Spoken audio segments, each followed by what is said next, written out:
Le libre journal du lundi soir présenté par Romain Petitjean de l'Institut Iliade. Vive la civilisation européenne.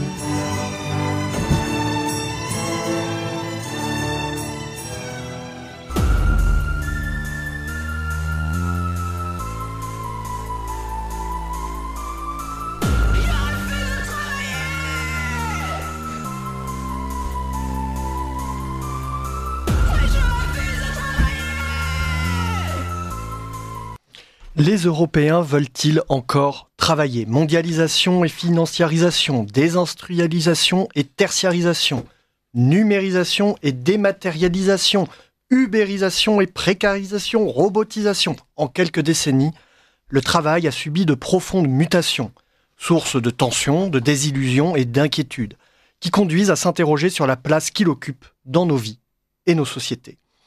De l'utilisation à la confrontation aux nouvelles machines, à l'extension toujours plus importante du marché en passant par l'immigration, véritable armée de réserve du capital, le travail, la valeur travail, se trouve clairement mise en cause au profit de nouvelles valeurs, oscillant entre la créativité et la paresse.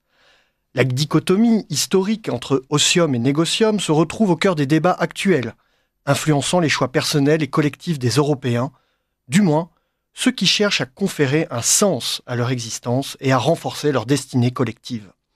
En Europe, qui subit ces transformations de plein fouet, et le déclassement économique, politique et moral, la situation est d'autant plus compliquée que plusieurs cultures du travail se confrontent et se chevauchent.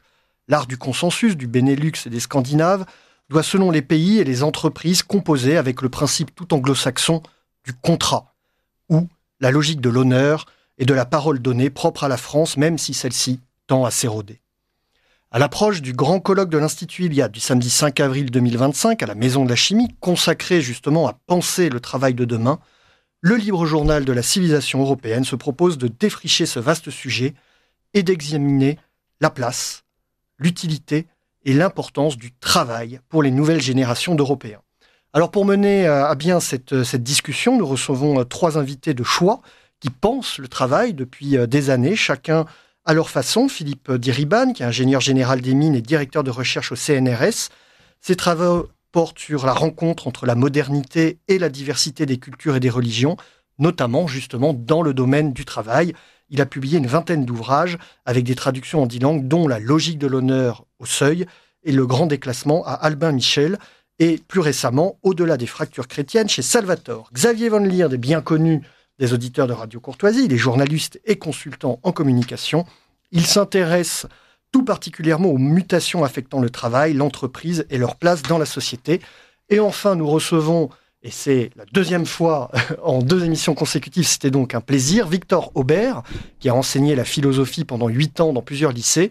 Il est le fondateur d'Academia Christiana et aujourd'hui directeur général de l'ACEI. Il anime un podcast qui s'appelle Retour au réel. Bonjour à tous, merci d'être sur Radio Courtoisie. Nous saluons très chaleureusement les auditeurs de Radio Courtoisie pour ce nouveau libre journal. Alors, peut-être on peut faire un premier état des lieux sur ce qu'on a appelé les mutations du travail. Effectivement, on parle d'une mutation de la société économique, sociale, anthropologique. Comment ça se traduit sur le marché du travail et notre rapport au travail ? Xavier Van Lierde, vous qui vous êtes beaucoup intéressé avec Baptiste Rapin à l'émergence de la société managériale, c'est ce terme assez fort pourrait caractériser cette mutation.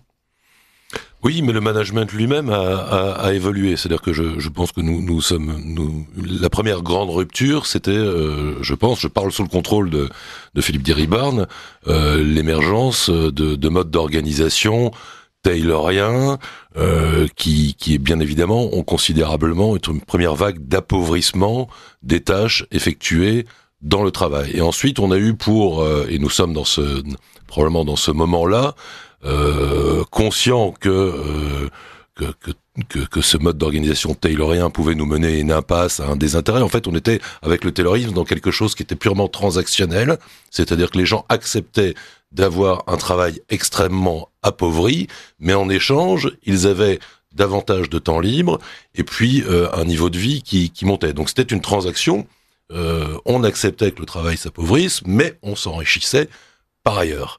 dès lors, le travail était déjà moins central dans nos vies et moins enrichissant, moins structurant qu'auparavant.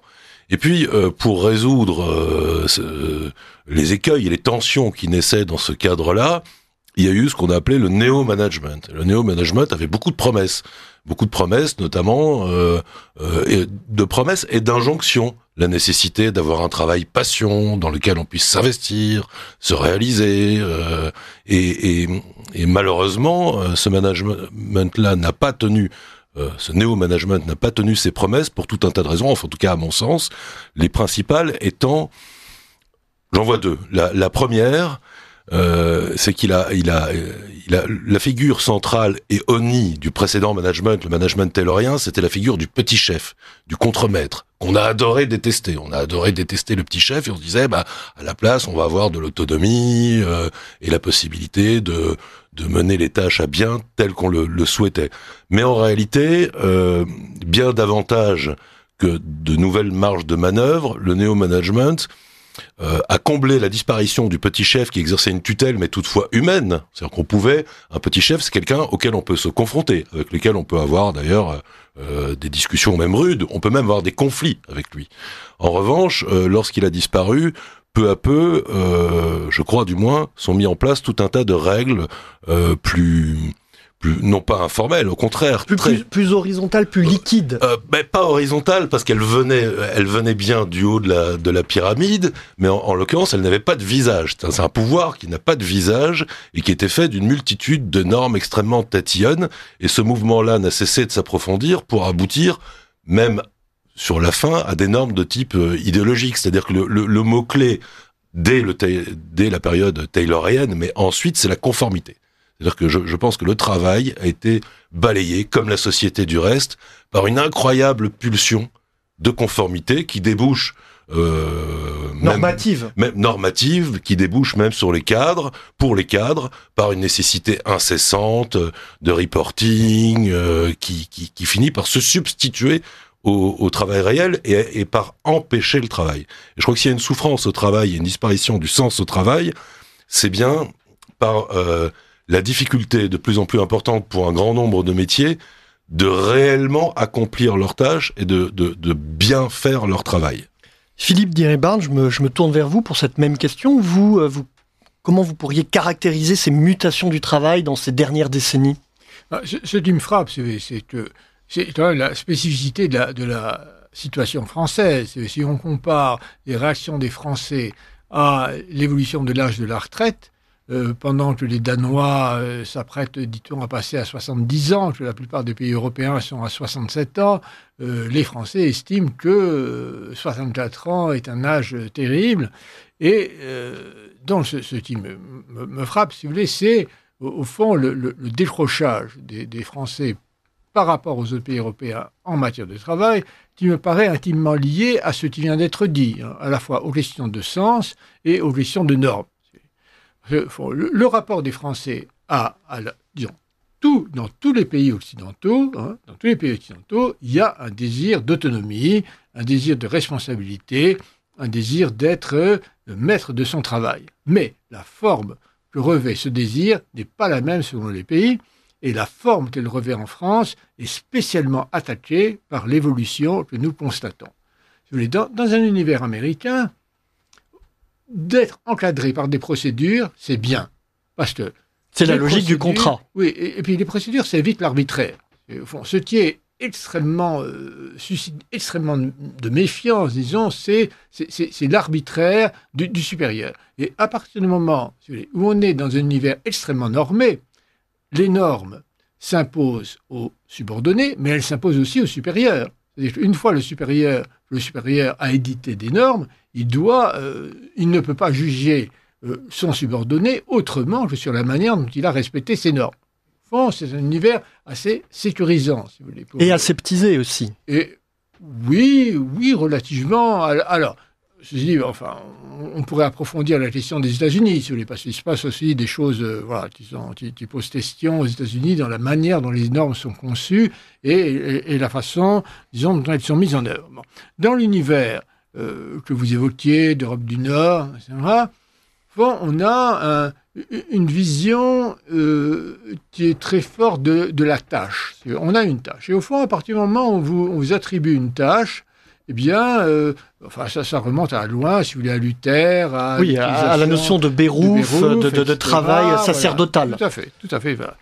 Alors, en France, la référence, c'est plus le métier, et l'homme de métier, qui, justement, parce qu'il connaît son métier, considère qu'il connaît beaucoup mieux son métier que les managers qui sont censés ou qui essayent de lui dire ce qu'il doit faire. Mais alors, Philippe Diribarne, dans un monde comme le nôtre où les corporations et les métiers sont sabrés de toutes parts, c'est donc toute cette tradition qui disparaît. Parce qu'aujourd'hui, quand on a un métier, on appartient à une corporation et on le défend, mais aujourd'hui, c'est de plus en plus difficile. Alors, il y a effectivement, il y a des grands conflits, si vous voulez, autour du métier. On pourrait citer, par exemple, l'évolution des conventions collectives dans la métallurgie, dans lequel il y a eu une remise en cause, disons, du métier, dans lequel les syndicats sont vent debout, disons, devant cette remise en cause. Mais en même temps, si vous voulez, le métier... Déjà en 1789, la loi Le Châtelier remettait en cause les corporations, etc., remettait en cause le métier. Et au fond, le métier disparaît et reparaît. Un Américain, disons, qui a fait une grande étude sur le monde du travail en 1848, montrait que le métier était réapparu bien plus fort encore qu'il n'était en 1789. Au fond, le métier disparaît, le métier reparaît, parce que l'attachement, si vous voulez, au fond de ceux qui travaillent à leur métier reste fort. Alors, une conséquence quand même, disons, de cette remise en cause du métier qui, effectivement, opère, c'est, au fond, de dire, si on me traite comme un exécutant qui n'a pas vraiment la responsabilité de son travail, qui doit simplement appliquer des directives, etc., pourquoi ne pas se désengager de son travail, d'où ce qu'on observe. Et qui n'en tire pas tous les fruits. Vous avez parlé des retraites. Et donc aussi d'une certaine richesse qui est captée aujourd'hui par la génération des baby-boomers et des retraités, avec une grande difficulté pour les actifs de récupérer le fruit de leur travail, en France notamment. Oui, alors, disons, je ne suis pas sûr que les questions de rémunération soient tout à fait centrales, parce qu'en fait, disons, ce rapport au travail se manifeste même dans des populations qui sont relativement payées de manière, de manière correcte. Dans le bas, disons, vous évoquez les personnes les moins payées, alors il y a aussi, si vous voulez, un autre phénomène qui est la réaction par rapport à ceux qui sont qualifiés d'assistés. C'est de dire, au fond, moi je travaille, et au fond, il y a des gens qui ne font rien et qui gagnent autant, ou voire plus que moi. Alors, il me semble que ça se passe là. Il y a cette conjonction, c'est au fond, d'un rapport à ces personnes, disons, qui travaillent peu, et puis d'un rapport à la hiérarchie, donc managériale, enfin, je veux dire, c'est cette image, on remplace l'homme de métier par le manager, et puis, disons, un autre phénomène qui est les effets de la massification de l'enseignement supérieur, qui fait que la correspondance traditionnelle entre le niveau de sortie de l'appareil éducatif et le niveau d'entrée dans l'appareil productif n'est plus du tout respecté. Enfin, on voit des positions qui autrefois étaient occupées par des ouvriers qui avaient grimpé, disons, dans l'échelle, qui maintenant sont occupés par de jeunes ingénieurs à qui on veut apprendre à voir le terrain et qui commencent en étant agent de maîtrise, chef d'atelier, etc. Et ce qui bloque beaucoup les possibilités de promotion, de gens qui voient qu'avec le même niveau, disons, de sortie de l'appareil éducatif, n'ont plus du tout accès à ceux auxquels on avait accès il y a 20 ou 30 ans. Victor Aubert, toujours sur cette question des mutations, pour faire un premier bilan de ce qu'est le travail aujourd'hui, de la valeur travail, vous voyez d'autres aspects importants à mettre en avant ? Évidemment, il y a déjà des variables qui sont extérieures au travail directement. On peut penser notamment à la mondialisation et au marché du travail qui pousse les individus à finalement se soumettre à ce marché, donc à être déracinés aussi d'un lieu de vie, donc à déménager pour le travail. Qui aujourd'hui peut dire qu'il a grandi dans le village de ses ancêtres, ou même tout simplement, on doit quitter tout simplement le lieu dans lequel on a grandi soi-même pour suivre le travail. Donc il y a cette liquéfaction en quelque sorte permanente de l'univers et du marché, en fait, qui pousse les individus à être déracinés de plus en plus. Il y a les dimensions évidemment industrielles, technologiques, techniques, qui fait que petit à petit, on a en France une tertiarisation de plus en plus importante du travail, et l'apparition aussi de ce que David Graeber appelle les bullshit jobs, donc les jobs à la con, des métiers finalement inutiles et dont les personnes qui exécutent ces métiers se rendent compte elles-mêmes de cette inutilité, ce qui crée une crise de sens, et un paradoxe dans cette société où finalement la technique et l'industrie devraient créer en quelque sorte, faire diminuer le nombre d'heures travaillées, et au contraire, on voit qu'il y a toujours autant de métiers parce qu'on crée en quelque sorte des occupations périphériques, comme notamment dans le domaine du droit. Enfin, David Graeber liste un certain nombre de domaines qui sont en soi pas de l'ordre de la production, mais qui gravitent comme parasitant l'économie autour du monde du travail. Et puis il y a une deuxième dimension qui a été évoquée par les intervenants précédents, qui est liée à l'école et l'éducation. On est depuis le collège unique entré dans une société, donc on a évoqué la massification de l'enseignement supérieur, où on promet à tout le monde, on dévalue les métiers manuels, c'est-à-dire qu'on promet le général à tout le monde, donc toute une classe d'âge aura son bac, ensuite on va envoyer tout le monde idéalement... Encore aujourd'hui, c'est pas un peu passé de mode, ça ? Alors, écoutez, moi, il me semble pas, pour avoir été encore enseignant il y a encore quelques années, vis-à-vis, en tout cas, de la génération des parents, et même dans le discours tenu par l'école de manière générale, on a quand même on pousse un maximum d'élèves vers la fac, à aller vers, en tout cas, des études supérieures du général. Voilà. Et aujourd'hui, moi qui vis dans on va dire la France périphérique, je vois à quel point sont en difficulté toutes les entreprises, que ce soit tant dans le domaine de la restauration que dans le domaine du bâtiment, pour trouver une main-d'œuvre qui a envie, en fait, concrètement, de faire ces métiers qui sont parfois pénibles, peut-être pas suffisamment rémunérés, etc. Donc, il me semble qu'il y a vraiment dans le malaise de nos sociétés quelque chose qui est vraiment lié à l'éducation, pas simplement que à l'institution scolaire, mais à l'éducation dans son ensemble, au type d'homme qu'on produit, parce que on fait miroiter à une société du loisir permanent, du divertissement en fait plus que du loisir, et qui fait que nous sommes rétifs au travail, ou en tout cas on considère, c'est ce qui était dit tout à l'heure, le travail comme étant uniquement une forme de nécessité obligatoire pour pouvoir se payer les divertissements promis par la société. Je me tourne vers Gabrielle Fouquet, car elle est là ce soir. Bonsoir Gabrielle, je crois qu'il y a une première question d'un auditeur, on va y répondre très rapidement avant la première pause musicale. Bonsoir messieurs, un auditeur vous demande, pensez-vous que l'ouvrage de Nicolas Bouzou et Julie de Funès intitulé « La comédie inhumaine », publié en 2019, représente une image fidèle de la gestion du personnel dans les entreprises ? Xavier Van Leeuwen ? Julia de Funès s'est fait une spécialité de dénonciation d'une tendance extrêmement néfaste, qui est l'injonction au bonheur au travail. C'est-à-dire qu'il était présenté comme quelque chose d'extrêmement bénéfique. Il y a eu même tout un tas de labels dont sont emparés des entreprises pour dire chez moi vous serez heureux dans votre travail, etc. Il y a même des happy managers. Il y a des happy managers, il y a... Happiness managers. Voilà, des happiness managers, tout ça est très anglo-saxon d'ailleurs. Et en réalité, petit à petit, on s'est rendu compte, et Julia de Funès a participé à cette prise de conscience, que l'injonction au bonheur, il n'y a rien de plus totalitaire en réalité. C'est-à-dire que j'exige que non seulement tu me donnes ta force de travail, mais qu'en plus tu sois de bonne humeur, que tu sois heureux. Et si tu ne l'es pas, c'est une faute professionnelle, car tu mets une mauvaise ambiance, tu n'es pas un bon élément, et donc tu seras mal noté. C'est-à-dire que la conformité va jusqu'à exiger des salariés des sentiments à l'égard du travail et de son entreprise, qui sont de l'ordre du sentiment amoureux ou de l'état psychologique, ce qui n'avait, je pense, jamais été exigé auparavant. C'est vraiment une dérive totalitaire absolument effroyable. Alors, est-ce que c'est une image fidèle de ce qui se passe dans les entreprises ? Dans certaines d'entre elles et dans certains secteurs, évidemment, du tertiaire, c'est tout à fait vrai.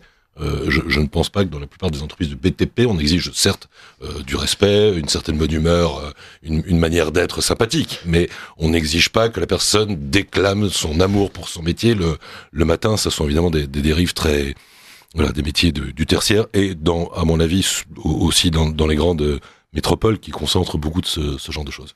Pierre Le Prince est également avec nous pour sa chronique musicale. Que nous proposez-vous, Pierre ? Chers auditeurs, bonsoir. Alors, cette émission me donne l'occasion de rendre hommage à Gabriel Yacoub, auteur, chanteur, compositeur, interprète, décédé en début d'année et qui a largement contribué au renouveau de la chanson française et des airs traditionnels via le groupe Malicorne. En effet, au début des années 70, dans le sillage de la vague pop-rock, il a eu la bonne idée de mixer instruments traditionnels et mélodies héritées du Moyen-Âge avec des productions modernes, redonnant ainsi un second souffle au grand classique des veillées de nos aïeux. Incarnant ainsi la célèbre citation de Dominique Venner, « La tradition, ce n'est pas le passé, c'est ce qui ne passe pas ». Et pour coller au thème du travail, je vous propose d'écouter le morceau « Coucher tard, lever matin », issu de l'album « Nous sommes chanteurs de sornettes ». Bonne écoute.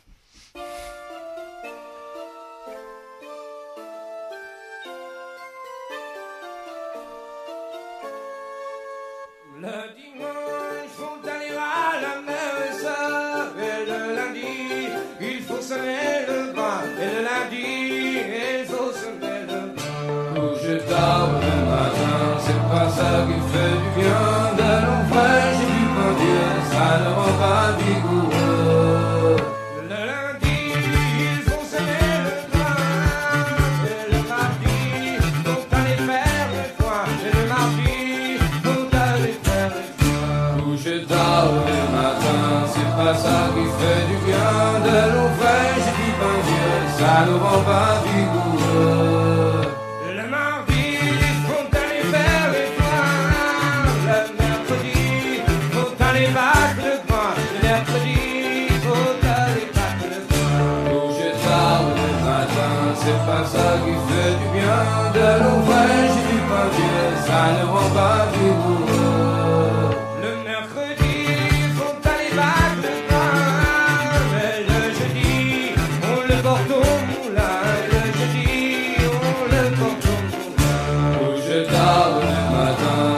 Ça qui fait du bien, de l'eau fraîche et du pain vieux, ça ne rend pas vigoureux.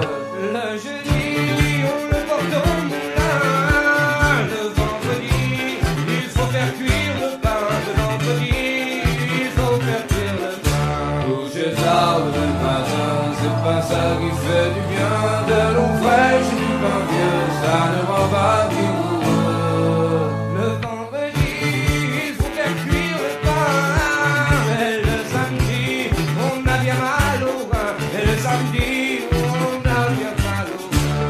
Le matin, c'est pas ça qui fait du bien, de l'eau fraîche et du pain vieux, ça ne rend pas vigoureux. Le samedi, on a bien mal au rein, mais on commence ainsi le lendemain, mais on commence ainsi le lendemain. Coucher tard le matin, c'est pas ça qui fait du bien, de l'eau fraîche et du pain vieux, ça ne rend pas vigoureux. Coucher tard le matin, c'est pas ça qui fait du bien, de l'eau fraîche et du pain vieux, ça ne rend pas vigoureux. Coucher tard le matin, c'est pas ça qui fait du bien, de l'eau fraîche et du pain vieux, ça ne rend pas vigoureux. Coucher tard le matin. Nous revoilà en studio. Merci à Pierre Le Prince, auditeur et fidèle camarade de la promotion Patrick Pierce de l'Institut Iliade. Alors, chers amis, voilà, nous avons pu un peu caractériser les mutations auxquelles nous faisons face avec des conséquences. Une valeur travail en crise et puis une forme d'aliénation, d'atomisation, de fausse libération du travailleur, chose qui a en plus accéléré avec une confrontation toujours plus importante à des nouveaux outils, pas toujours maîtrisés. Je pense à certaines nouvelles technologies. Il y a toujours eu des outils qui se sont imposés sur le marché du travail, mais des fois peut-être un peu plus lentement que ceux qui arrivent aujourd'hui. Des crises comme celle de la crise dite sanitaire du Covid, où on a vu vraiment en grandeur nature une gestion de ce parc humain et de ce parc de travailleurs tout à fait singulière. Donc, on peut peut-être prendre un petit moment sur voilà, les conséquences et la crise, finalement, du travail dans laquelle nous sommes. Philippe Diribarne. Il y a je vois deux grandes choses qui sont passées au cours de ces dernières années. Bon, la première, c'est que le développement des logiciels, de l'informatique, a changé complètement la nature du contrôle. Quand on allait dans une usine il y a 20 ans, vous voyez, les dirigeants de l'usine, la connaissance qu'ils avaient de ce qui se passait réellement sur le terrain, dans le travail que j'ai fait avec des entreprises, ça a été souvent, au fond, les dirigeants voulaient savoir ce qui se passait réellement. Et donc, et envoyés, on était, je dirais pas des espions de l'entreprise, parce que c'était pas du tout caché.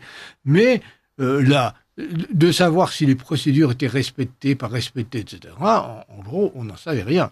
On n'en savait rien. Alors maintenant, c'est le degré de contrôle, le degré de connaissance de ce qui se passe, etc., a complètement changé. Ce qui fait que ce qu'on avait il y a quelques dizaines d'années, qui était quand même la capacité du travailleur de base, qu'il soit ouvrier, cadre, etc., à en prendre et en laisser par rapport aux instructions qu'il avait reçues et aux normes qu'il était censé appliquer, a énormément diminué.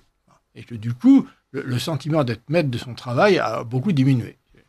On voit par exemple, je sais pas... Une forme de dépossession. Dépossession, je sais pas, mettons un directeur d'agence locale de banque, qui, très largement, savait parmi ses clients qui était fiable, pas fiable, à qui il pouvait prêter, pas prêter, etc., à qui il pouvait... Maintenant, tout ça est renvoyé à des logiciels de traitement qui sont au centre et ils se sont complètement dépossédés. Alors, une autre, je crois, évolution importante qui s'est passée a été liée à la période du Covid. Dans la société française, avant, l'idée de ne pas gagner sa vie, c'était quelque chose vraiment de honteux. On a vu au moment de l'apparition du RMI, puis du RSA, etc., on a vu des tas de gens qui étaient éligibles, qui préféraient ne pas l'avoir parce que c'était, non, on n'est pas des assistés, etc. Alors, pendant la période du Covid, il a paru normal, de gagner sa vie sans travailler. Et que du coup, un certain nombre de slogans qui avaient été émis dans les années en mai 68, mais sans être vraiment suivis des faits, ne pas perdre sa vie à travailler, sous les pavés de la plage, etc. Du coup, ont repris corps, et du reste, on les a vus s'afficher, disons, dans la rue, et puis on prit, au fond, on s'est dit, mais après tout, c'est possible. Au fond, alors qu'avant, ça paraissait du domaine, des choses qu'on dit comme ça, mais en fait, on n'y croyait pas. Et au fond, à partir du moment où on l'a expérimenté, eh bien, donc là, le sentiment d'indignité de celui qui, finalement, après, en laisse par rapport à son travail, a énormément diminué. Et du coup, en même temps, ils ont fait un réinvestissement à côté du travail, et on a vu même plein de gens qui étaient très, très investis dans leur travail, qui, pendant la période du Covid, ont réinvesti plus dans leur famille, ont réinvesti dans leur vie ordinaire, etc. Et qui, au fond, on trouvait que c'était pas si mal, avec en plus le télétravail, etc. Et pour le fait de revenir, disons, à l'état d'avant, est apparu comme une espèce de régression qui n'était pas prêt à admettre. C'est ce que dit Michel Maffezoli, qui sera un de nos intervenants au colloque. Il dit, moi, la valeur travail, elle est morte et enterrée.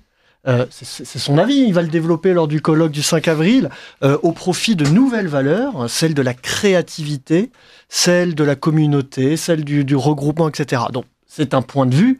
Il faut pas exagérer. Enfin, et puis en plus, la société française est très, très hétérogène de ce point de vue-là. Il y a quand même toute une partie, disons, de Français qui sont extrêmement investis dans leur travail, qui aiment leur travail, et qui, ne sont pas du tout dans cette perspective-là. Mais il y a aussi, disons, toute une partie qui est effectivement de cette perspective-là. Mais je crois qu'il faut pas généraliser. Victor Aubert, sur les conséquences et la crise du travail dans laquelle nous nous trouvons, quelle est votre analyse ? Alors, je pense qu'il y a effectivement, pour moi, grosse question du sens, comme on l'a dit à plusieurs reprises, qui est liée pas simplement qu'au monde du travail, qui est liée à une dimension globale de notre société. C'est une société, finalement, on ne sait pas pourquoi on vit, pourquoi on meurt, quel est le but de ce passage sur Terre, et on est tous devenus uniquement, la plupart d'entre nous, des consommateurs. Donc en fait, la seule finalité du travail, c'est la consommation, et notamment consommation de loisirs. Donc, nous devenons de plus en plus rétifs au sens de l'effort, au sacrifice, au don de soi, en fait à toutes les vertus qui sont, on pourrait dire, indispensables à une société dans laquelle le travail peut avoir un sens et une finalité. Et puis, il y a également, petit à petit, le fait que le travail soit de plus en plus une longue chaîne d'intermédiaires, dans lequel, comme on l'a dit tout à l'heure, la soumission à des logiciels, à des procédures, fait que on est dépossédé d'une certaine forme d'autonomie dans le travail. Et moi, je pense que ce qui est marquant, c'est aussi le besoin qu'on a dans les plus jeunes générations, parfois de sortir de ces modèles-là. Alors quand on peut, parce que c'est quand même souvent un peu un luxe de pouvoir prendre du recul, développer une entreprise, trouver les financements pour, créer un business plan, etc. Mais c'est une forme d'aspiration qu'on voit de plus en plus, qui a, je pense, s'est intensifiée avec l'expérience du Covid, où on a voulu quitter la finance, la banque, des grandes entreprises pour créer sa propre entreprise, revenir justement sur la terre de ses ancêtres et reprendre une ferme, reprendre Donc, finalement, une vision, somme toute, classique que l'on pouvait se faire du rapport au monde et du travail. Vous pensez que les jeunes aspirent à ce retour-là ? Moi, je pense qu'il y a même presque un saut générationnel, parce qu'en fait, il y a la génération des baby-boomers pour lesquels, finalement, on est dans des valeurs assez classiques de la modernité et du travail. C'est en fait un rapport assez financier par rapport au travail. On travaille pour gagner beaucoup d'argent et pour se payer beaucoup de loisirs. Et puis, ensuite, on a une génération qui, face au non-sens, et puis surtout au fait que la promesse des hauts salaires c'est petit à petit un petit peu essoufflé. C'est-à-dire que la génération, on va dire, de ceux qui aujourd'hui approchent de la retraite, ont connu un accès à des hauts salaires beaucoup plus important et beaucoup plus massif que les jeunes générations aujourd'hui. Et donc, finalement, il y a comme une forme de déception par rapport à ce qu'on... En fait, on est sur un ascenseur social, ou en tout cas un peu inversé, dans l'échelle des revenus et des salaires, qui fait que ça permet de prendre du recul et de se poser d'autant plus la question du sens du travail, de se dire finalement à quoi bon gâcher sa vie, sacrifier toute perspective de sens, etc., pour en plus ne même pas toucher un salaire aussi important. Donc, je vais me poser des questions et je vais, alors c'est très bobo et c'est dans l'air du temps, mais eh bien partir, quitter la ville et aller faire une formation pour devenir éleveur de chèvres, etc. Oui, il y a une vraie dynamique plutôt de la classe moyenne et plutôt dans les populations urbaines, on va dire. Alors, il y a quelque chose qui m'a marqué dans votre propos tout à l'heure, Philippe Diribarne. Vous avez dit il y a des métiers, finalement, et il y a le sens du métier qui ressurgit. Donc c'est assez intéressant, c'est-à-dire qu'il y a des archaïsmes, il y a des permanences, il y a des traditions qui, dans un monde du travail en crise, ressurgissent. Concrètement, est-ce que nos invités qui sont là, vous voyez d'anciennes valeurs ou d'anciens métiers qui ressurgissent une fois qu'on a fait craquer finalement la couche de vernis de ce travail en crise? C'était très frappant, celui dans la restauration de Notre-Dame, dans lequel vraiment on a vu être tailleur de pierre. Enfin, il a été vraiment, voilà, il y a un investissement, et je crois que tous ceux qui se sont occupés, disons, de cette rénovation de Notre-Dame ont été frappés par l'engagement vraiment considérable. Ça a dû susciter beaucoup de vocations, d'ailleurs. Voilà. Et les gens, les charpentiers, etc. En fait, une série de métiers, disons, dits manuels, etc. Alors, en plus, ce dont on commence à s'apercevoir maintenant, c'est que ces métiers dits manuels demandent beaucoup plus d'activité cognitive que les métiers dits intellectuels qui sont de plus en plus maintenant remplacés par des machines, etc. Il faut beaucoup plus... Enfin, il y a des études qui montrent que bien sûr, pour être coiffeuse, eh bien, il faut vraiment en avoir beaucoup plus dans la tête que pour être contrôleur de gestion qui sont censés... Et donc, c'est vrai qu'on a une transformation quand même de la hiérarchie des métiers. Enfin, c'est un phénomène bon connu, qui sont encore limités, mais quand même existent, de voir des gens qui ont des formations universitaires et qui se reforment dans... Et alors, par ailleurs, comme vous l'avez dit, c'est frappant de voir à un niveau, disons, élevé, disons, de sortie de l'appareil éducatif, le pourcentage de gens sortis des meilleures écoles qui maintenant, au lieu d'aller dans les grandes entreprises, vont ou créer leur propre entreprise, ou vont dans des petites entreprises, dans des start-up, etc., bien qu'étant beaucoup moins payés qu'ils ne le seraient dans les grandes entreprises. Il cherche une forme d'équilibre et aussi de donner du sens avec... De donner du sens. Plus de prise sur son... Non, c'est beaucoup de donner du sens. À la sortie, il y a des études à la sortie de l'école polytechnique qui sont extrêmement frappantes de ce point de vue-là. Xavier Von Lierde, vous vouliez ajouter éventuellement quelque chose ? Alors, très rapidement, ça permet de lever les ambiguïtés sur la question du sens au travail, parce qu'il y a beaucoup d'entreprises, notamment des grandes entreprises, qui ont voulu répondre en disant « Nous sommes des entreprises engagées dans le sauvetage de la planète, engagées dans ceci, dans cela, dans des très belles causes extrêmement généreuses. » Vrai ou pas vrai, peu importe. En réalité, le sens au travail ne se situe pas à ce niveau-là. Le sens au travail, c'est pas un discours, c'est la capacité qui est donnée aux gens qui travaillent dans cette entreprise d'accomplir une tâche dans laquelle ils exercent leur intelligence, qu'ils maîtrisent, et qui leur permettent d'accomplir quelque chose. Pas de se réaliser au sens individualiste du terme, mais d'accomplir quelque chose en mobilisant les ressources dont ils disposent, leurs connaissances, leurs compétences et leur imagination, leur créativité, les marges de manœuvre et la possibilité de faire du bon boulot. C'est là que se situe le sens au travail, pas dans le blabla inclusif ou wokiste ou je sais pas quoi. Merci, je vous invite à écouter maintenant Perspective identitaire. C'est une chronique de Raphaël Emma, auditeur de l'Institut Iliade de la promotion Frédéric Mistral, activiste provençal. Raphaël, la parole est à vous. Chers auditeurs, aujourd'hui nous abordons une question fondamentale. Une question qui, au-delà des simples considérations économiques, touche à l'âme même de notre civilisation. Les Européens veulent-ils encore travailler ? Depuis quelques décennies, nous assistons à un bouleversement radical du rapport au travail dans nos sociétés. Longtemps perçu comme un pilier structurant, garant de l'épanouissement personnel et collectif, le travail est aujourd'hui remis en cause par des tendances profondes qui traversent notre monde moderne. Mondialisation et financiarisation, désindustrialisation et tertiarisation, numérisation et robotisation, précarisation et ubérisation. Autant de transformations qui interrogent la place de la valeur travail au sein de nos nations européennes. Loin d'être une simple question de conjoncture, cette évolution traduit une mutation anthropologique. Le travail n'est plus un idéal, encore moins un cadre structurant dans l'identité sociale, mais un élément interchangeable d'un marché qui, à l'image de la société liquide dans laquelle nous évoluons, est fluide et déraciné. La question n'est donc pas de savoir si les Européens veulent encore travailler, mais plutôt s'ils veulent encore travailler dans les conditions que le monde moderne leur impose. Revenons en arrière, ne serait-ce que de quelques décennies. L'Europe, c'était le continent du travail bien fait, du compagnonnage, des maîtres artisans, des guildes transmettant leur savoir, des ouvriers fiers du fruit de leurs usines et des paysans attachés à leur terre. Le travail ne se réduisait pas à un simple salaire, à une simple condition sociale, il était une mission, un rôle, une transmission de génération en génération.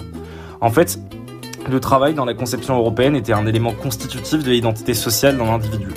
Avant la révolution industrielle, le travail apportait avec lui un rôle social, un sens que l'on retrouvait jusque dans les patronymes de ceux qui l'exerçaient. J'ai deux anecdotes qui vont dans ce sens.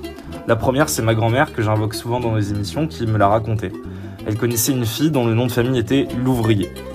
Communiste que ma grand-mère était, cette identité sociale que son ami portait dans son patronyme était, dans l'environnement que le Parti communiste français emmenait avec lui, un motif de fierté. Si cette fille s'appelait Louvrier, c'était parce que son grand-père, son arrière-grand-père, son arrière-arrière-grand-père et probablement encore une dizaine de générations au-dessus d'elle avaient travaillé dans des manufactures, des ateliers, des usines, en bref, avaient accolé à son identité sociale le fruit de leur travail. Là où le bourgeois en aurait vu un motif de moquerie, cet ami de ma grand-mère en avait fait une fierté, faisant transparaître à travers son nom son héritage et l'œuvre de ses ancêtres. Dans la même veine, il y a un peu moins d'un an, je buvais un coup avec un ami, compagnon du devoir, menuisier. Il me racontait que dans l'atelier où il travaillait, d'autres compagnons itinérants étaient venus manger un midi.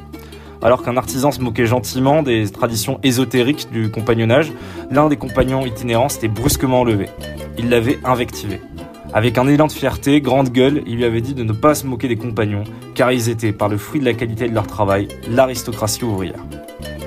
Ces deux exemples me servent à illustrer une lutte que nous devons mener contre le mépris social des uns, qui voudraient confiner certains pans de métiers, d'activités aux marges de la société. L'Europe est la civilisation de l'harmonie. Cette harmonisation passe par la fierté du travail que l'on effectue, en ça qu'il est une composante constitutive de la construction commune d'une société. Or, aujourd'hui, que constatons-nous ? Une large part de la jeunesse européenne ne rêve plus de carrière, mais d'un mode de vie libéré de la contrainte du travail. Les revendications autour de la semaine de 4 jours, du télétravail intégral, voire du revenu universel, sont les symptômes d'un profond malaise. Un malaise qui touche surtout les classes moyennes et populaires, les jeunes, celles qui ont vu le travail devenir synonyme de précarité, de déclassement, d'angoisse et d'exploitation. La désindustrialisation massive de l'Europe a non seulement détruit des millions d'emplois, mais aussi des savoir-faire et des traditions de travail. En parallèle, la financiarisation de l'économie a fait du travail un simple coût, une variable d'ajustement dans une logique de rentabilité à court terme. Comment s'étonner alors que dans ce contexte, tant d'Européens, tant de Français en viennent à rejeter un modèle qui ne leur promet ni stabilité, ni reconnaissance, ni avenir. À cette crise du travail s'ajoute un autre phénomène majeur, l'immigration massive. Depuis des décennies, les gouvernements européens organisent l'importation d'une main-d'œuvre étrangère, bon marché, pour compenser la baisse de l'engagement des travailleurs autochtones. Une immigration qui sert avant tout d'armée de réserve au capitalisme mondialisé selon la formule consacrée. Il ne s'agit pas ici de faire de l'idéologie, mais d'observer un fait évident. En remplaçant progressivement une main-d'œuvre qualifiée et enracinée par des travailleurs venus de cultures où le rapport au travail est bien différent, on a détruit le lien entre l'homme et son métier. Le travail cesse d'être une vocation et devient, un peu comme tout dans notre société, une marchandise interchangeable. Pire encore, cette main-d'œuvre importée exerce une pression à la baisse sur les salaires et les conditions de travail, fragilisant encore davantage les classes populaires européennes. Résultat, une spirale infernale où les Européens, confrontés à un marché du travail de plus en plus hostile, préfèrent parfois se retirer plutôt que de subir des conditions qu'ils jugent indignes. Mais ce rejet du travail ne se traduit pas uniquement par une révolte contre la précarité. Il existe aussi en Europe un courant de pensée qui tend à glorifier d'une certaine manière l'oisiveté, à valoriser une vie libérée de toute contrainte productive. Là où nos ancêtres considéraient l'effort comme une valeur noble, où le negustium, l'activité, dominait le osium, le loisir, nous assistons aujourd'hui à une inversion des valeurs. Les idéologies postmodernes prônent un mode de vie où le plaisir immédiat, l'individualisme, l'hédonisme prennent le pas sur l'effort et la discipline. Mais nous ne devons pas pour autant se laisser aller à l'austérité et à la moraline des grands patrons et du capital, des libéraux, qui ne trouvent de sens à la vie qu'à travers le travail et le fait économique. Face à cette situation, à ce tableau que je vous dépeins, plusieurs scénarios sont envisageables. Alors d'abord, on a le modèle de la décroissance et du revenu universel. Certains idéologues prônent une réduction du temps de travail ou une sortie progressive de l'économie de marché via des dispositifs comme le revenu universel. Ce modèle, séduisant sur le papier, pose néanmoins une question fondamentale. Qui finance cette société de l'oisiveté ? Si le travail disparaît, qui produit la richesse ? Ce modèle ne peut fonctionner que si une minorité travaille pour entretenir une majorité qui ne produit plus. Or, dans ce cas, qui accepterait encore d'être ceux qui travaillent ? De plus, ce modèle ouvre ouvertement la porte au malthusianisme. Une autre voie, qui est celle suivie depuis des décennies par nos élites, consiste à poursuivre le modèle actuel. Toujours plus d'immigration pour compenser la baisse de l'engagement des travailleurs autochtones. Toujours plus de flexibilité, toujours plus d'adaptation aux exigences du capitalisme mondialisé. Un modèle qui conduit à l'effacement des identités, à la dissolution des cultures du travail national et, in fine, au remplacement pur et simple des peuples européens. Enfin, une troisième voie, et c'est la nôtre, celle que l'on doit défendre, consiste à replacer le travail au centre de notre projet de civilisation. Cela passe par plusieurs mesures claires. Réindustrialiser l'Europe afin de redonner aux Européens un cadre économique stable et valorisant. Mettre un terme à l'immigration de masse qui fausse les règles du marché du travail et déstructure nos sociétés. Revaloriser les métiers manuels et artisanaux trop souvent dépréciés au profit des bullshit jobs dans les services. Et enfin, rétablir une éthique saine du rapport au travail, en bref, une forme de philosophie de l'acceptation du travail. Car ne nous y trompons pas, une civilisation qui refuse de travailler, qui refuse de produire est une civilisation condamnée. Mais une civilisation qui ne se vit que par le prisme économique est un corps sans âme. L'Europe a bâti son destin sur la sueur et le talent de ses artisans, de ses ingénieurs, de ses bâtisseurs. Ils doivent retrouver leur fierté. Mais elle ne survivra pas si elle s'abandonne à la passivité et à la dépendance. Alors la solution ne se trouve peut-être pas dans les artifices économiques, dans l'austérité que nous proposent certains libéraux, mais peut-être bien dans une lutte du sens retrouvé, liant l'individu à son métier comme une prolongation de son identité et une source de fierté. Peut-être qu'au final, ce problème n'est pas tant économique qu'il n'est philosophique. Chers auditeurs, le choix nous appartient. Voulons-nous être encore maîtres de notre destin ou acceptons-nous de devenir de simples spectateurs d'un monde qui nous échappe ? La réponse se trouve entre nos mains, comme toujours, au travail. Vous appréciez cette émission ? Alors aidez Radio Courtoisie à en produire d'autres. Rendez-vous sur soutenir.radiocourtoisie.fr. Merci d'avance. Donc dans sa chronique, Raphaël Aima évoque ce qui avait été survolé jusque-là, la déstructuration de notre société, une forme de guerre de tous contre tous avec un ensemble de facteurs. Il a parlé de l'immigration qui n'est pas négligeable. Et puis finalement, cette recherche d'harmonie tout à fait compromise. Et donc on cherche une voie en Occident, on cherche une voie en Europe, il en a donné quelques-unes, il a même évoqué le revenu universel. Donc je me tourne vers Xavier Van Liert parce que vous avez une tâche particulièrement lourde, c'est d'animer une table ronde sur le revenu universel lors du colloque du 5 avril. On voit que c'est une solution, une forme de solution qui a pour objectif d'essayer de résoudre cette crise. Et Raphaël en évoque d'autres. Il y a des grands principes, retrouver une forme d'éthique, retrouver le sens du travail, retrouver du sens. Mais il y a aussi, il va falloir aussi passer par un certain nombre de mesures qui changent notre paysage économique. Alors, sur le revenu universel, vous qui avez un peu travaillé le sujet, est-ce que ça vous semble être une solution pour le monde du travail ? Non, mais en fait, le problème du revenu universel, c'est qu'il suscite des attentes et il est mis en avant par des gens extrêmement différents qui le présentent comme un antidote à des problèmes qu'ils ont identifiés, mais qui sont eux-mêmes antagonistes. C'est-à-dire que chacun place dans le revenu universel ses propres désirs, ses propres fantasmes, en quelque sorte. Raphaël parlait du revenu universel comme étant une voie vers une société de l'oisiveté. C'est une possibilité, un risque ou un désir pour d'autres. Le revenu universel peut être aussi vu comme l'instrument d'une société de contrôle. Une société dans laquelle les individus perdent encore plus d'avantages qu'aujourd'hui leur autonomie pour remettre leur destin dans les mains d'un État qui serait pas Big Brother, mais Big Mother, en quelque sorte, une sorte de mère nourricière qui protégerait, mais un peu abusive et étouffante, et qui aurait la capacité, par ailleurs, une période récente nous a montré que c'était tout à fait possible, de décider qui a droit à ce revenu universel, qui donc ne le sera plus. Qui est censé être conditionnel et universel. Voilà, conditionnel. La bascule serait quand même extrêmement rapide. Bref, c'est un sujet trop riche pour qu'on le développe entièrement, mais il est un miroir de nos fantasmes, donc il est extrêmement intéressant. Peut-être qu'on peut faire l'exercice, pas simple, d'envisager, comme tente de le faire Raphaël et Emma, sur des solutions un peu plus pratiques pour reprendre la main, pour que les Européens retrouvent du sens dans leur travail, retrouvent de la dignité, retrouvent l'envie de raccrocher leur travail à une rémunération juste, à un moment spirituel et communautaire. Vous, Philippe Diriban, qui êtes un analyste de ce monde de travail, est-ce que vous êtes prêté à ce jeu-là, de savoir trouver des pistes, finalement?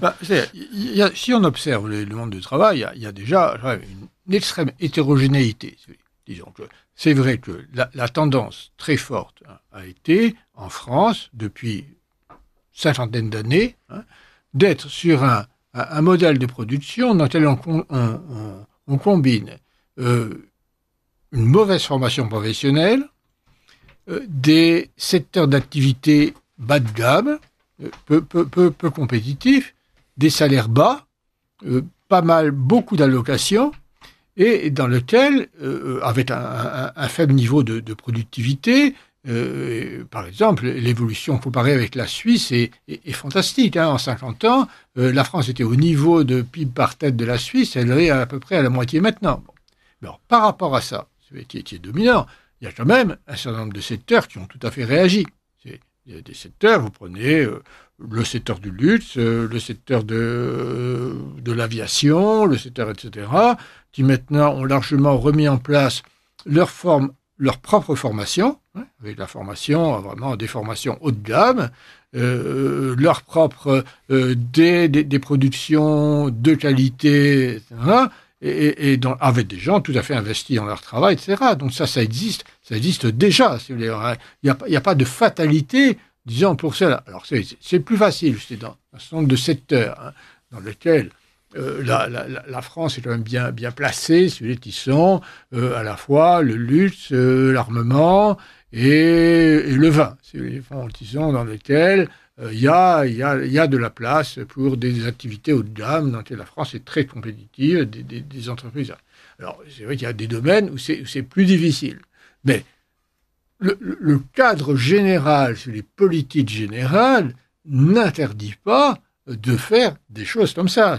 Et je pense que c'est bien de penser au cadre politique général, hein, je ne dis pas du tout qu'il ne faut pas le faire, mais qu'il est bien aussi de s'appuyer sur ce qui existe déjà, et parce qu'il y a des tas d'entreprises qui n'ont pas fait ce que vous critiquiez à juste titre, disons, la prétendue bonheur, etc. Et j'ai beaucoup aimé ce que vous avez dit sur le fait que le sens du travail, c'était pas le sens de ce que fait mon entreprise, mais c'est le sens de ce que je fais moi, et de mes responsabilités à moi. Donc il y a beaucoup d'entreprises qui ont déjà fait ça.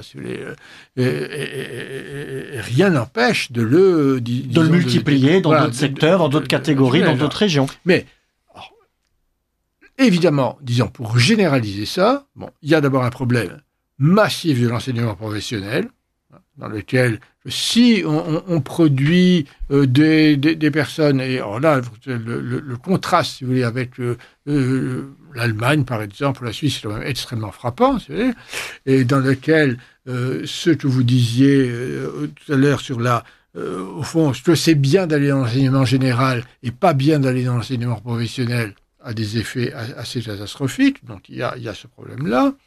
Et du coup, la solidarité entre ce problème et le fait de réindustrialiser, etc. Mais enfin, on a bien vu que des secteurs où on n'avait plus de soudeurs qualifiés, on n'avait plus de choses comme ça. Enfin, remonter tout un appareil industriel, c'est toute une affaire. Victor Robert, puisqu'on va arriver malheureusement au bout de notre discussion, c'est très court, c'est très frustrant, et le rendez-vous est donné le 5 avril. Si on doit esquisser quelques pistes, peut-être ? Je pense que l'essentiel a déjà été dit. À mon avis, il y a une vraie solution à reprendre à travers l'école, parce que il faut rompre totalement avec ce modèle de l'individu unique où on formate tous les petits Français à rentrer dans un moule et on crée aussi d'ailleurs justement des ratés du système qui vont avoir du mal à rebondir par la suite. Donc il est important finalement de réinventer l'école et des modèles diversifiés de formation, d'éducation dès le plus jeune âge qui permettent de s'adapter, alors tout en donnant le sens du travail. Il ne s'agit pas de faire des feignants et de caresser les enfants dans le sens du poil en leur disant c'est bien mon petit chéri, tout va bien, mais il faut être capable de proposer des parcours, des chemins, des voies à différentes manières d'être, de valoriser des différentes formes d'apprentissage, pas simplement que le par cœur et la régurgitation de contenu, mais aussi de retrouver des choses qu'on fait avec ses mains. Et alors, moi, une question que je pose, effectivement, c'est vrai qu'on voit bien que la France, si elle peut s'en tirer, c'est plutôt vers le haut, c'est-à-dire en visant le luxe, l'excellence, et on l'a vu évidemment, on l'a évoqué, le chantier de Notre-Dame, où on a remis en valeur ces métiers d'excellence. Mais est-ce qu'un pays peut vivre uniquement à travers la production du haut de gamme? C'est une question que je pose, j'ai pas la réponse. Non, la réponse est non, je pense que c'est clair. Économiste. Et puis, il y a aussi, à mon avis, un problème politique et économique, qui est celui où on vit dans un État où les prélèvements sociaux sont les plus élevés. Et voilà, à force de taxer les entrepreneurs, tous ceux qui vont justement être capables de créer des voies, qui vont être en quelque sorte ceux qui vont réformer le monde du travail par sa base, eh bien, ça reste pour moi, je pense, un des problèmes majeurs quand même de notre pays, sans forcément être un libéral en disant ça, mais ça me semble être une question fondamentale. Très bien, merci. Nous arrivons au terme de cette discussion. Juste pour vous signaler un très bon livre signalé par un de nos auditeurs, c'est L'éloge du carburateur de Matthew Crawford. Je pense qu'il est connu de nos invités. Effectivement, très bon livre que nous vous invitons à lire de cet auteur américain qui a été invité au colloque mais qui n'a pas pu venir. Donc, pour poursuivre ces discussions, c'est un sujet de fond. Nous vous donnons rendez-vous à la Maison de la Chimie le samedi 5 avril. Nous sommes près de 1500 personnes pour discourir, réfléchir, penser le travail de demain. Et je cède la parole à Pierre Leprince. Alors, pour ce second interlude, je vous propose de découvrir un ouvrier de l'ombre que vous connaissez sans le connaître. D'abord ingénieur du son, puis arrangeur et enfin compositeur, il est à l'origine du succès de nombreux classiques de la chanson française.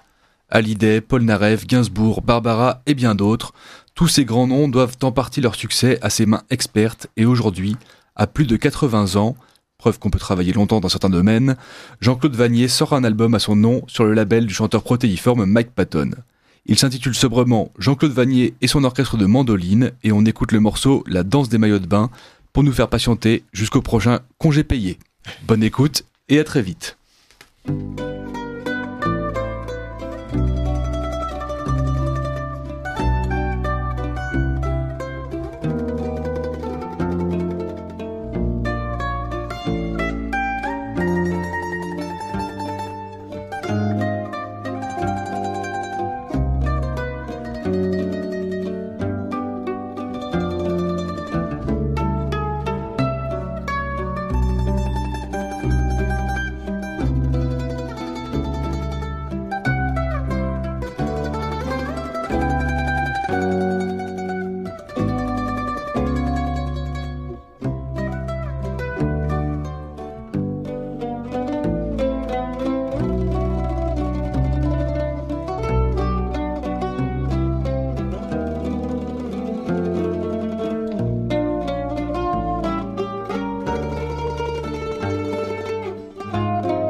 Nous revoilà dans le studio de Radio Courtoisie pour la chronique culturelle, que j'ai souhaité consacrer à la nouvelle livraison de l'excellente revue le magazine des idées à l'endroit Éléments, bien connu de cette émission, qui consacre son dossier au retour des dieux, enquête sur le renouveau païen en Europe.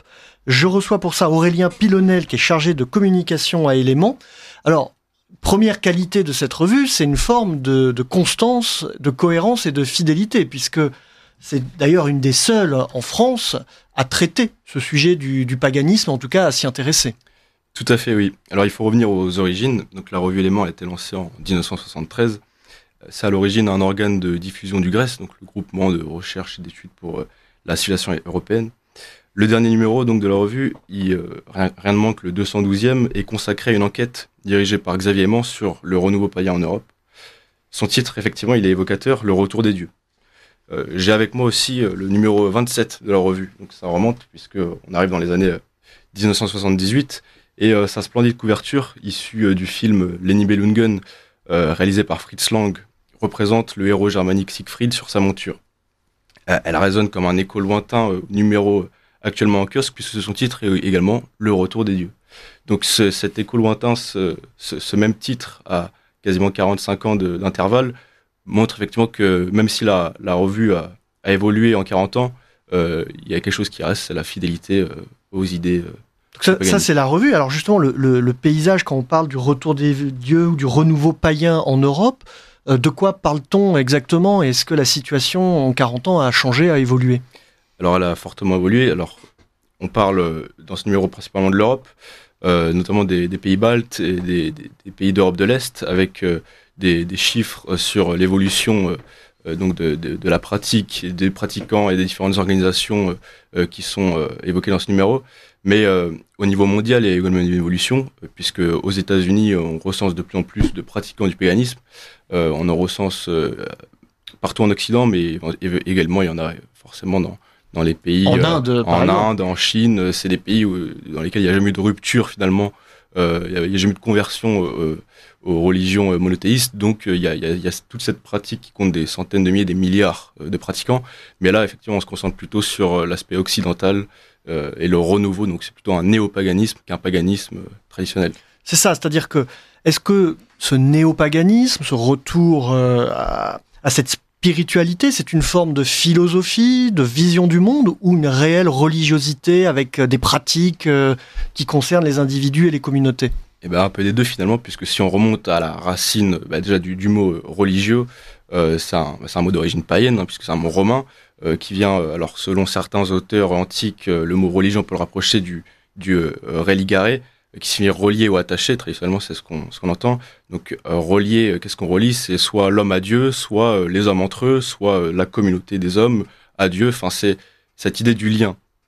Et oui, dans ce sens-là, il y a toujours une religiosité, mais il y a une religiosité immanente chez les hommes, quel que soit le point de vue duquel on se place, que ce soit d'un point de vue chrétien, il y a forcément un lien avec Dieu, un lien individuel, mais chez les païens, c'est plutôt un lien communautaire, un lien humain, politique. Donc il y a forcément une forme de religiosité d'une manière ou d'une autre. Avec une spiritualité peut-être plus liée à la terre et au peuple qui porte... Oui, c'est surtout ça qu'on retrouve dans le néopaganisme, principalement donc chez ces organisations qu'on découvre dans le dernier dossier d'Éléments. C'est surtout des religions ethniques, des religions traditionnelles européennes, des religions indigènes. Donc il y a un groupe qui s'appelle le Congrès européen des religions ethniques, dont on parle dans le dossier, qui regroupe certaines des plus grandes organisations européennes de ces mouvements néo-païens. Et effectivement, l'idée, c'est surtout de rattacher la religion indigène des Européens, donc les religions indigènes, puisqu'en l'occurrence, elles sont polyphoniques, elles sont rattachées à différentes terres, à un peuple. Donc il y a la religion, il y a le néopaganisme grec, il y a le néopaganisme balte, il y a le néopaganisme slave, français. Alors vous parlez des pays baltes, où effectivement, je crois même que c'est en Estonie, où le paganisme a été reconnu comme une religion officielle. Alors c'est ça, alors il y a un certain nombre de pays où le paganisme est en fait reconnu comme religion officielle. Par exemple, l'Espagne, depuis 2007, il y a la communauté odiniste d'Espagne, donc c'est un peu contre-intuitif parce que c'est la communauté odiniste alors qu'on parle des Espagnols. Mais les Goths, les Visigoths. Justement, c'est il y a le premier mariage de tradition visigothique qui a été célébrée depuis l'époque visigothe, justement le 23 décembre 2007 à Barcelone, ce qui est assez original. Mais sinon, on a effectivement aussi le 10 décembre dernier, il y a la Lituanie qui a reconnu l'association Romuva, et qui lui a reconnu une reconnaissance officielle après des années de lutte. Mais sinon, à part ça, effectivement, il y a un nombre de pays baltes de l'Est, et puis en Inde, en Chine. En Chine, on reconnaît 5 religions principales, donc le taoïsme, mais aussi le protestantisme, mais aussi le bouddhisme. Enfin, voilà, il y a un certain nombre de pays, et les États-Unis aussi reconnaissent le paganisme. Donc sur les pays baltes, il y a donc cet article « Le paganisme se lève à l'Est, Bélarus, Lituanie, Lettonie » de Maxime Cheminot, donc avec plus évidemment d'informations. On retrouve un article de Guillaume Travers sur Ismaël Kadaré au carrefour des mythes européens et qui nous parle de l'Albanie, donc un article beaucoup plus surprenant. Et évidemment, ce dossier est ouvert par Alain de Benoît qui présente cet être au monde comme un antidote finalement au monde moderne. Donc on pourrait qualifier peut-être par le consumérisme, l'individualisme, l'atomisation. En quoi le paganisme est un antidote ou peut être un antidote aux valeurs modernes? Oui, effectivement, c'est un combat que Alain de Benoît mène depuis la création du Grèce et la Nouvelle Droite. Et en quoi est-ce que le paganisme, justement, serait un antidote aujourd'hui au mot qu'on connaît?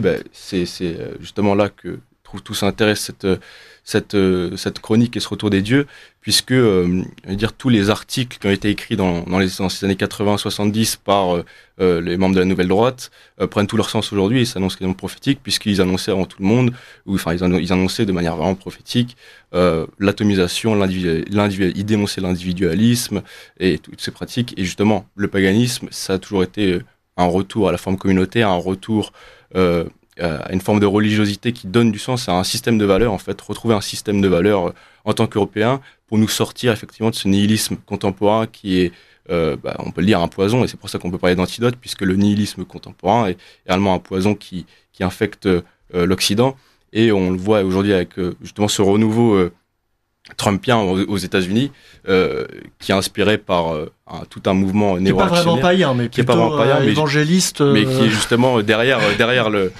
ce renouveau trumpien, il y a une droite, la droite néo-réactionnaire de Curtis Yarvin, la néo-réaction, qui elle, justement, on trouve des auteurs comme Bronzage Perverte et un certain nombre d'auteurs qui sont justement inspiré des idées de la nouvelle droite et du paganisme et du retour vitaliste.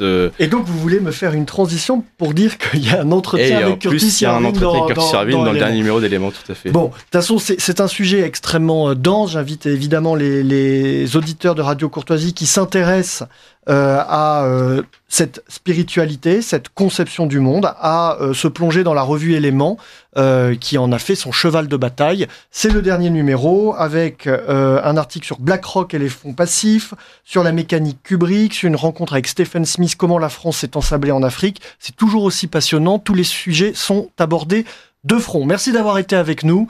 Lisez Éléments.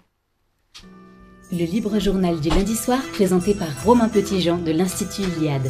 Vive la civilisation européenne. Autour d'un verre, le rendez-vous poétique du libre journal Vive la civilisation européenne.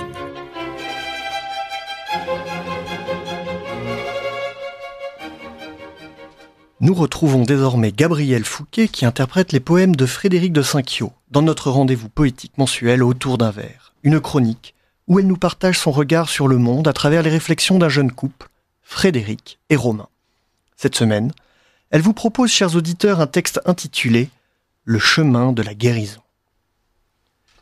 Il semble, Frédéric, que nous soyons si loin du temps où les ténèbres obombraient vos matins. Ce vertige auquel nous vous abandonnions, ces sentiments frivoles frôlant la déraison, cette sombre tristesse, cette noirceur de l'âme ont fui depuis que vous avez changé en dame. Il n'y a plus de place pour la dépression, vos journées sont rythmées par vos belles passions. Comment avez-vous repoussé l'accablement? Où sont passés vos pleurs, vos troubles, vos tourments? Quel est votre secret pour porter sur vos lèvres un si joli sourire combattant toute fièvre? Il est vrai, mon Romain, que je vais beaucoup mieux. Mes nuits sont reposantes, mes jours enfin heureux. Le soleil qui se mire dans les reflets des eaux réchauffe en outre les striures de mes mots. Autrefois tavelée, mon âme ne l'est plus. Elle est saine à présent, apaisée, ingénue. J'ai accepté la vie et les fruits qu'elle porte, les joies, peines et rires, les mois de toutes sortes. Le cycle créé par la naissance d'un être, jusqu'au dernier soupir d'un vénérable ancêtre, ne vient pas sans mystère ni souffle du divin. Mon repos vient de l'acquiescement du destin. Séant, j'admets, j'endure, je tolère et supporte ce que les moires tissent, retirent et apportent. Ainsi je ris, je crie, je joue et je gémis, je chante et je dessine, je chante et je m'ennuie. Mais je ne réponds qu'à moitié à vos questions. Je n'ai évoqué le sel de ma guérison. C'est juste. Quel motif a précédé vos actes? Comment se protéger des hautes cataractes? Qui a guéri votre âme, malmenée en disgrâce?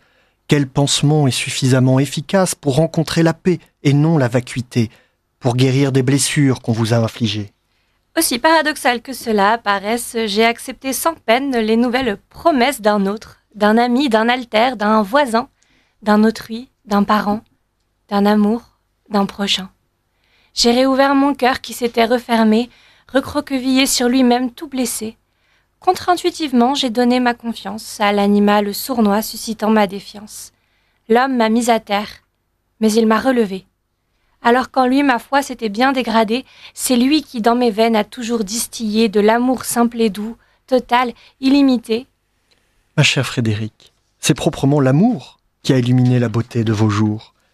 Les cabotins, les vils, les vauriens n'auront pas entaché pour longtemps la toile en taffetas, qui protège votre cœur et ses hauts sentiments, enveloppe vos émotions et vos élans.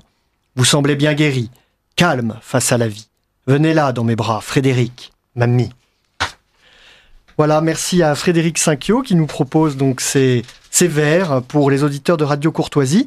Et je me retourne de nouveau vers Gabriel Fouquet qui va nous proposer sa boussole artistique. Vous avez suivi l'actualité culturelle et vous souhaitez la partager avec les auditeurs de Radio Courtoisie. Tout à fait, mais avant j'aurais une question à leur poser. Vous êtes-vous jamais senti dans l'orage déboussolé, comme une aiguille qui cherche frénétiquement le nord sur le cadran? Et une fois ce cadran retrouvé, vous souvenez-vous de la volupté propre à ceux qui se sentent bien aimantés à leurs convictions, leurs certitudes, leurs repères, à leurs points cardinaux. Je me sens régulièrement fêlée, désorientée, et dans ces moments-là, j'aime à revenir concrètement à ce que m'enseignent les pôles. Et je remonte le cadran à l'envers, du sud vers le nord, de l'est vers l'ouest. Clic, clic, 90 degrés, le sud. Partir du chaos qui vous met la tête à l'envers pour mieux regarder vers le haut. Flash, un rayon vert. La lumière émerge des ténèbres. C'est en tout cas la leçon du Caravage, parfaitement restituée par l'espagnol Giuseppe de Ribera.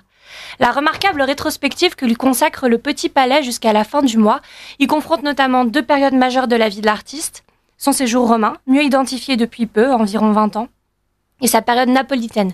L'occasion de réécouter en même temps le premier épisode de la seconde saison du podcast Le Retour au réel de notre ami Victor Aubert, qui s'intéresse justement à Naples, la terriblement belle et la passion du voyage. Puis d'enchaîner dès la mi-mars avec Artemisia Gentileschi, héroïne de l'art et immense caravagesque, au musée Jacques Marandré. Artemisia Gentileschi est souvent comparée à un phénix, cet oiseau qu'Hérodote rattache au culte du soleil à Héliopolis, celui qui renaît de ses cendres dans un jaillissement de lumière. Clic. 45 degrés, nous voilà à l'est, en Orient, là où le soleil se lève. Les côtes du Japon émergent des brumes du Pacifique, car les 7 cavaliers rééditent cet hiver bienvenue, honorables visiteurs de Jean Raspail, disponible à Nouvelle Librairie. Qui mieux qu'un aventurier pour nous guider, nous les déboussolés? L'ordre ancestral japonais repose sur l'équilibre, le fameux zen intérieur qui mène à l'harmonie, dedans et dehors, et sur la tradition. Celle-ci est particulièrement bien représentée dans la série télévisée multi-récompensée Shogun, sortie en février 2024. 10 épisodes, d'environ 1 heure chacun, pour adapter le roman éponyme de James Clavell, paru en 1975, à voir et à revoir. Car former un samouraï demande du temps. C'est un voyage initiatique, qui commence le jour dans le dojo, parmi les armes et les textes, et se poursuit la nuit, autour du feu, au plus près des légendes. Clic. 45 degrés plus haut, le nord. Les aurores boréales dessinent dans le ciel les histoires nordiques millénaires. 17 d'entre elles ont été merveilleusement illustrées par l'artiste finlandaise Ulla Tinell pour les éditions Nuit Nuit. Une lecture familiale qui enchantera les dernières longues nuits d'hiver de vos enfants avant de les embarquer au printemps sur le dos du jarre Martin dans le conte traditionnel suédois Le merveilleux voyage de Nils Holgersson à travers la Suède de Selma Lagerlöf, un classique de la littérature jeunesse dans une charmante édition chez Albin Michel, qui enseigne à un petit garçon et au lecteur en général l'importance de savoir d'où l'on vient, entre autres choses. D'où l'on vient. Clic. Les 45 ultimes degrés. Nous voilà à l'ouest. Rien de nouveau, me direz-vous. Non, rien de nouveau. Mais la certitude rassurante d'être chez soi, d'appartenir à une terre, à un lieu, d'être ancré. Parmi tous les points cardinaux, je confesse que l'ouest a toujours été mon favori. Il charrie des odeurs de galettes Saint-Michel quand le vent d'est se lève l'été, le parfum des hortensias bleues imprégnées d'ardoise et d'embrun en août sur une terrasse plein sud à l'île aux Moines, et la chlorophylle givrée par la bise du nord dans les forêts angevines les matins de décembre. Donc quand vous vous sentez dans l'orage, chers déboussolés, chers amis, je ne peux que vous inciter à revenir à vos points cardinaux, à l'essentiel, à la permanence, à ce qui vous construit. Revenez à l'ouest, et peut-être ne perdrez-vous plus le nord. Merci Gabriel de nous guider ainsi. Nous prenons vos pas et nous allons suivre vos conseils. J'ai été tout à fait ému par votre évocation d'Artemisia Gentileschi. Vous savez que dans une autre vie, j'ai été directeur du musée Mayol et ça a été une des plus belles expositions que j'ai pu faire. Donc je vais aller voir celle de Jacques Marandré, hein, c'est ça ? 17 mars. Il n'y a pas une production non plus énorme d'Artemisia Gentileschi, donc je pense qu'on va retrouver beaucoup des tableaux qui avaient été exposés il y a peut-être 10 ans maintenant au musée Mayol. Un peu loin, ouais. Mais c'est aussi l'occasion d'interroger Artemisia en tant qu'artiste. C'est elle le sujet en fait, plus que ces tableaux, c'est autour de sa vie à elle. D'accord, donc fille de Orazio Gentileschi, et peut-être que sa relation avec le père lui a inspiré tant de tableaux si cruels, de Judith et Holoferne, etc., non ? Il y a beaucoup de choses à dire sur Artemisia Gentileschi, donc courez-y jusqu'au mois d'août. Bon, peut-être que nos invités, il nous reste quelques minutes, ont d'autres conseils pour les auditeurs. Alors, je rappelle tout de même que Victor Aubert est avec nous et il est chef d'orchestre du Congrès du Bien commun, le samedi 15 mars 2025. C'est à Paris. Peut-être un petit mot, puisque nous approchons de cette date. Rappelez en quoi consiste ce congrès ? Bien sûr, donc il s'agit d'une journée à la fois de convivialité, de retrouvailles, un carrefour politique où se retrouvent tous les amoureux du bien commun. Nous allons parler du pouvoir et de savoir de quelle manière, en 2025, le pouvoir, sous quelle forme se décline-t-il ? On se souvient, lorsque les partisans de Donald Trump étaient entrés dans la Maison-Blanche, qu'ils avaient avec des cornes, ils étaient entrés finalement dans des bâtiments vides de tout pouvoir. Donc, il est important de se poser la question de la forme que le pouvoir a pris aujourd'hui et des manières dont nos engagements peuvent être des formes de pouvoir à une époque de liquéfaction. Voilà, donc je vous donne rendez-vous, comme l'a bien dit Romain, le 15 mars, toute la journée à Paris, à l'espace Athènes. Un autre rendez-vous important, nous en avons parlé plusieurs fois aujourd'hui, puisqu'il porte sur le thème du travail, penser le travail de demain, identité, communauté, puissance. Nous recevons de nombreux universitaires, experts, spécialistes de la question. Certains sont autour de cette table. Michel Maffezoli nous rejoindra, Baptiste Rapin qui a été évoqué. Des tables rondes sur les métiers d'avenir ou tout à l'heure sur le revenu universel. Bon courage à Xavier Van Lierde. Et vous connaissez le colloque de l'Iliade. Nous sommes quasiment près de 1500 personnes dans l'écrin magnifique de la Maison de la Chimie, avec une exposition, puisque chaque année nous donnons une carte blanche aux artistes et nous leur proposons finalement de traiter le thème du travail et de la création artistique. Et je peux vous dire que nous avons reçu les premières esquisses et nous allons avoir de superbes propositions.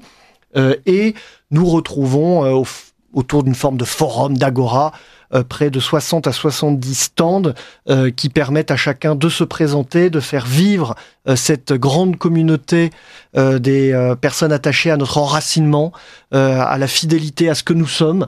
Tout se retrouve le samedi 5 avril à la Maison de la Chimie. Donc je vous invite à prendre votre billet. Je vous remercie Philippe Diribarne, je vous remercie Victor Aubert, Xavier Van Lierde et notre ami Aurélien Pilonel d'Éléments. Je vous souhaite une très bonne soirée et je vous dis au mois prochain. Le libre journal du lundi soir présenté par Romain Petitjean de l'Institut Iliade. Vive la civilisation européenne.